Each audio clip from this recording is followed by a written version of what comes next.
tema da palavra hoje é renúncias.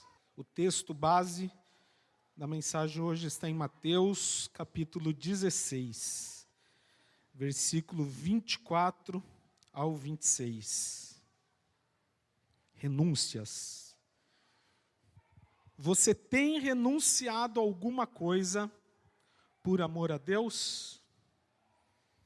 O texto diz assim: Então disse Jesus a seus discípulos: Se alguém quer vir após mim, a si mesmo se negue, tome a sua cruz e siga-me.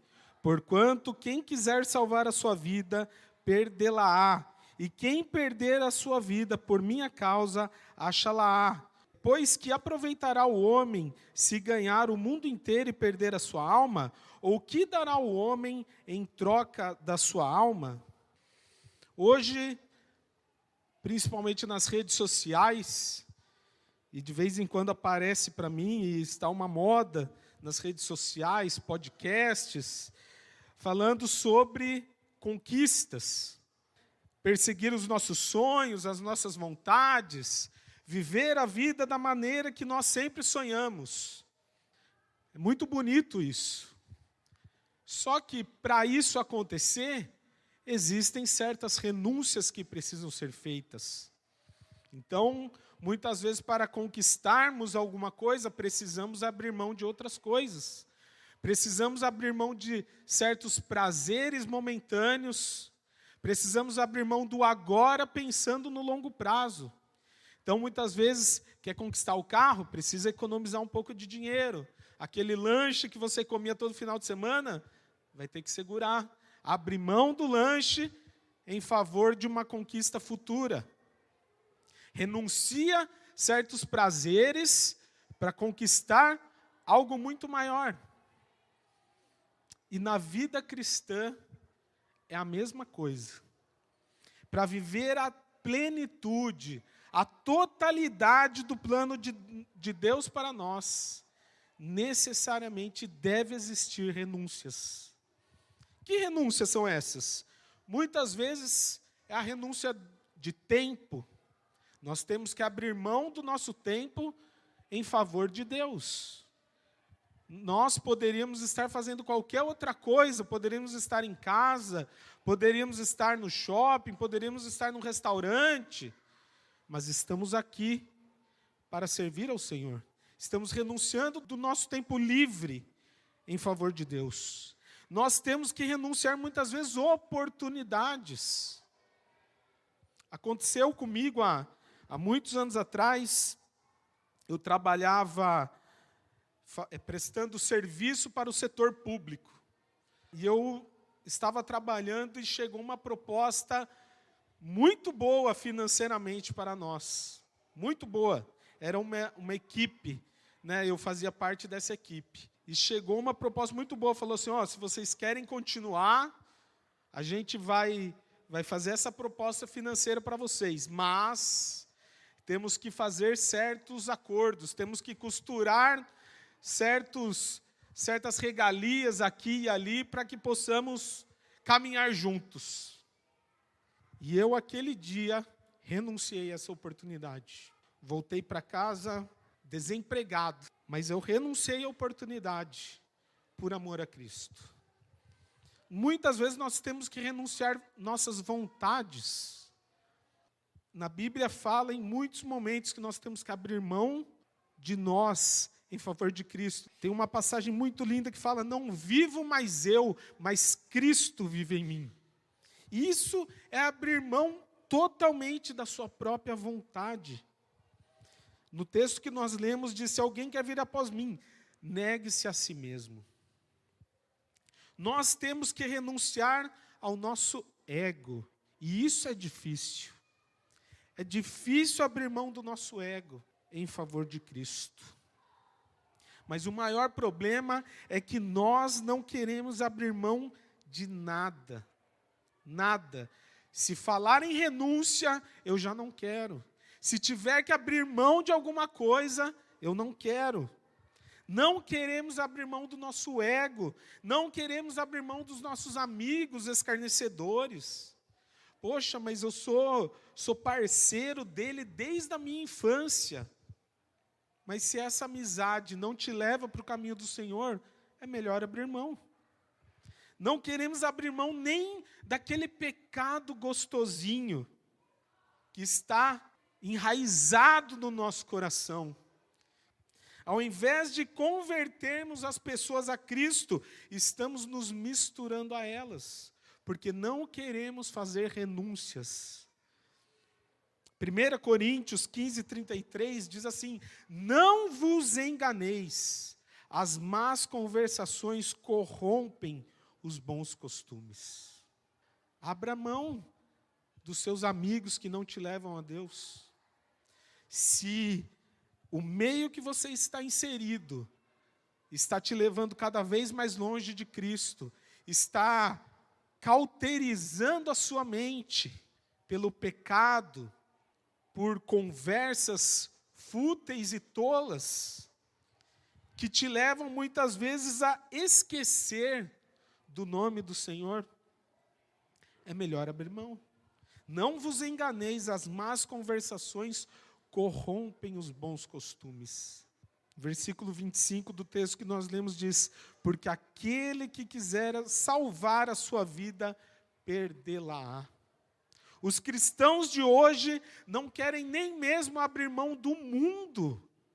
Olha que ironia, que coisa, a palavra de Deus fala que nós estamos no mundo, mas nós não somos do mundo. Nós somos peregrinos em terra estrangeira, ou seja, aqui é só uma caminhada, nós não pertencemos aqui. E os cristãos de hoje não querem abrir mão do mundo. Eles querem ser cristãos vivendo como o mundo vive. Infelizmente, e cada vez mais eu vejo isso, que estamos vivendo tempos em que a igreja se tornou um espelho, se tornou apenas um reflexo do que há no mundo.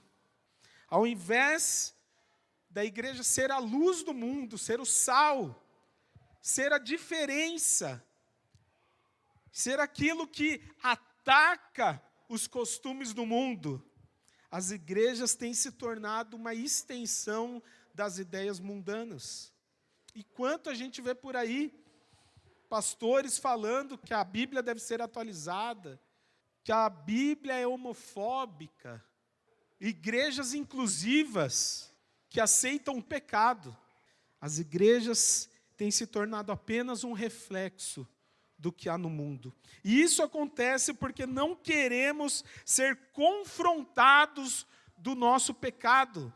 Não queremos confronto. Ai, se o pastor falar. Ai, se o pastor me chamar para conversar lá atrás. Eu saio da igreja. Eu não aceito. Não queremos ser confrontados pelo nosso pecado.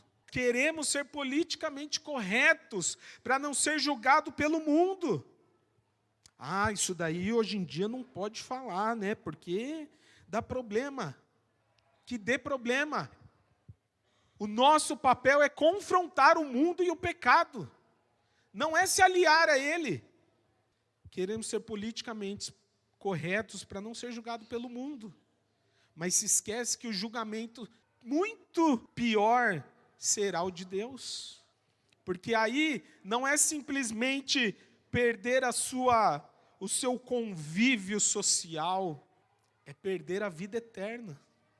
Em João 14:21, a parte A do versículo diz: aquele que tem os meus mandamentos e os guarda, ou seja, aquele que tem e pratica, esse é o que me ama.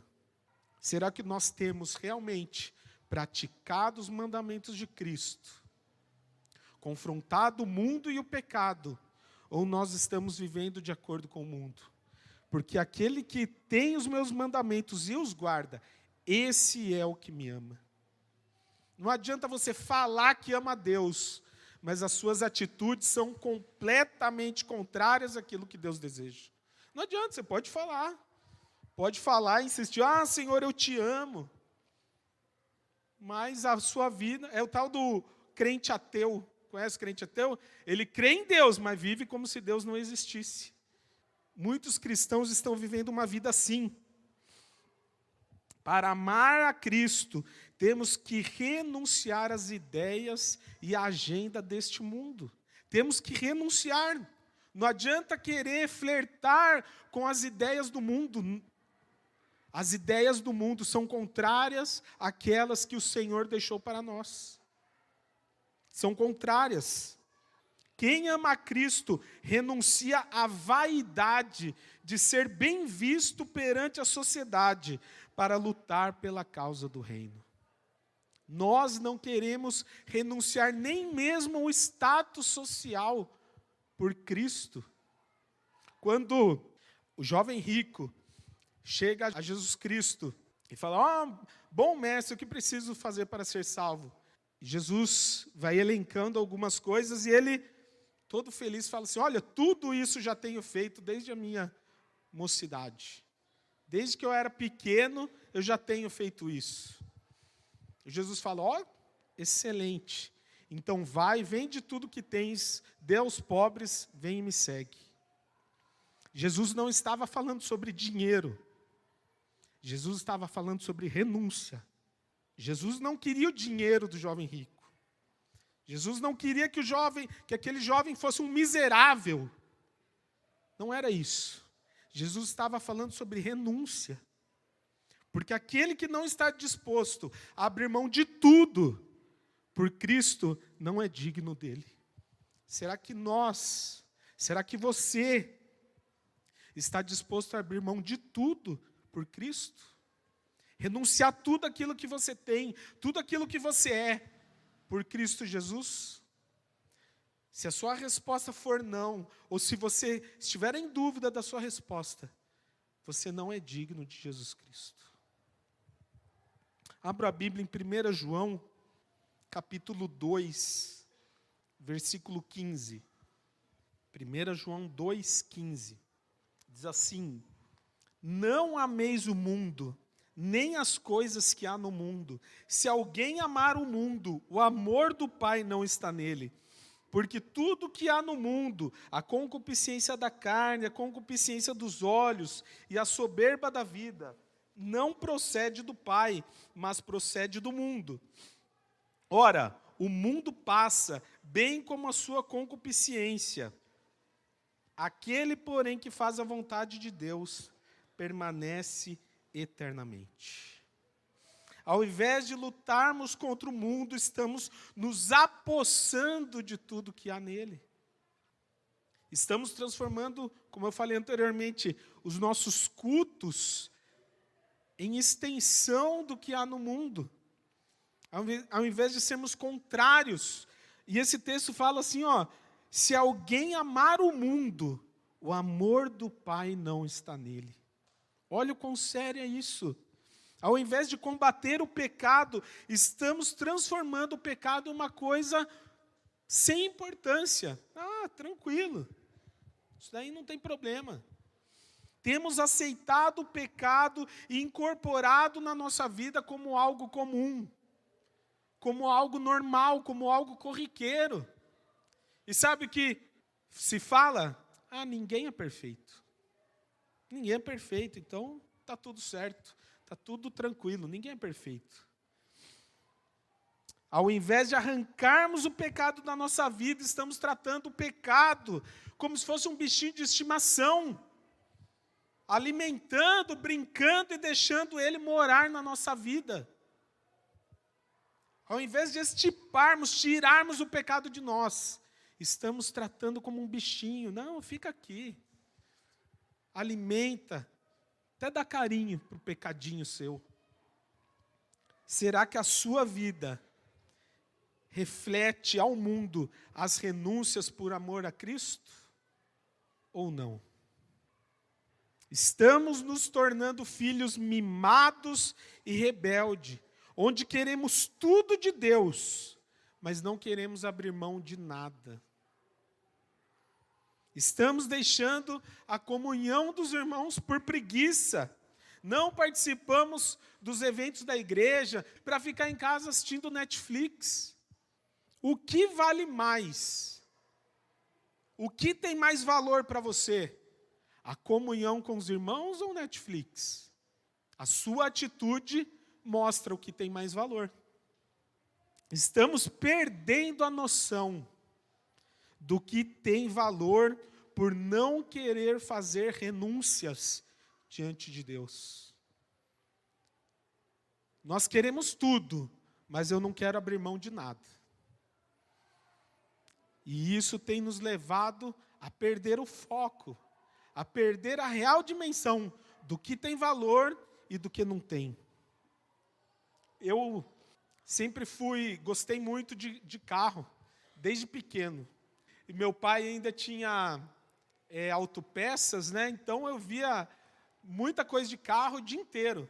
Via carro inteiro, via carro desmontado, tinha peça de carro, tudo na minha vida girava em torno de carro. Eu ia brincar, era de carrinho, sempre gostei muito de carro. E até hoje eu gosto. Então, quando eu consegui comprar um carro, nossa, eu sempre cuidei do meu carro, assim, ó. Até hoje, verifico água, óleo do carro, limpo ele, abro lá o capô, dou uma limpadinha, limpo por dentro. Sempre fui assim, sempre gostei muito de carro e sempre cuidei do meu carro. Não podia ter sujeirinha, se ia transportar alguma coisa que poderia sujar o banco, eu ou leva lá atrás, ou colocava alguma coisa para proteger o banco. Sempre fui assim, irmãos. Só que isso era antes de ter filho, né? Aí o filho nasce, filho pequeno, ele testa, né? Até onde vai as coisas nossas, né? Até onde vai a paciência, o filho vai tentando. Criança pequena, nossa, mãe. E o Arthur, até hoje, ele entra no carro, ou ele está com uma garrafinha de água, ou ele está com uma Coca-Cola, ou está comendo pipoca. E aí Arthur, não derruba no banco. Arthur, não vai, ó, cuidado com isso daí. Ah, tá bom, pai. Nós sempre, a Juliana já sabia, ela levava as coisas assim, ó, nem olhava assim para não derrubar. Ah, já caiu tudo aí, ó. Quando a gente descer, vai lá e cata o que caiu. E daí, um dia o Arthur vindo e derrubou Coca-Cola no banco, molhou tudo o banco. Eu falei, eu não acredito, não é possível. E fiquei bravo, chegamos em casa, eu já desci bravo. E o Arthur, desculpa, pai, desculpa. Eu falei, presta atenção, Arthur. Desculpa, não adianta agora. Olha o banco do carro, como é que está. Vai melar tudo isso daí. Até que um dia, Deus falou comigo. O que tem mais valor? Seu filho ou o banco do carro? Será que o banco do carro tem mais valor para você do que o seu filho? Eu falei, puxa vida. Eu estou dando mais importância ao banco do carro limpo do que ao meu filho. Caiu, limpa. Não limpou? Limpou. No outro dia estava limpinho lá, não aconteceu nada. Ele ficou muito chateado por ter derrubado no banco, porque ele sabia que eu ficava muito bravo, muito triste, e falei com ele, Arthur, presta atenção. Mas o que tem mais valor? O banco do carro ou o meu filho? Infelizmente, nós estamos perdendo essa noção do que tem valor ou não. O que tem mais valor para você? As coisas de Deus, a vida eterna, ou aquilo que o mundo tem oferecido? O que tem mais valor para você? Jesus Cristo ou um carro? O que tem mais valor para você? Dinheiro no banco ou a vida eterna? Temos que aprender que renunciar a alguma coisa por amor a Cristo nunca é perder. Renunciar a alguma coisa por amor a Cristo é ganho, não é perda. Jesus Cristo abriu mão de estar na glória do Pai, abriu mão da sua vida por amor a nós. E nós não queremos abrir mão nem de um dia na semana por amor a Cristo. Nós não queremos abrir mão de nada, nem do nosso tempo, por amor a Cristo. Jesus abriu mão da glória, abriu mão da sua vida, por mim, por você, por todos nós. E nós não abrimos mão de nada, A gente não abre mão nem do nosso sábado, por amor a Cristo. A gente não abre mão de nada. Ah, não, hoje eu estou cansado, hoje eu não vou na igreja, é ceia, mas eu estou cansado. Nossa, essa semana trabalhei demais, hoje não vou. Não abrimos mão nem do descanso por amor a Cristo. Será que temos renunciado a alguma coisa por amor a Cristo, ou só estamos querendo tudo a todo instante? Filipenses 3, 7, 8, diz assim: mas o que para mim era lucro, isto considerei perda por causa de Cristo. Sim, deveras considero tudo como perda por causa da sublimidade do conhecimento de Cristo Jesus, meu Senhor, por amor do qual perdi todas as coisas e as considero como refúgio para ganhar a Cristo. Paulo entendeu que a renúncia é imprescindível para uma vida cristã. Renuncia ao mundo, ao seu ego e à sua vontade, e ganhe a vida eterna.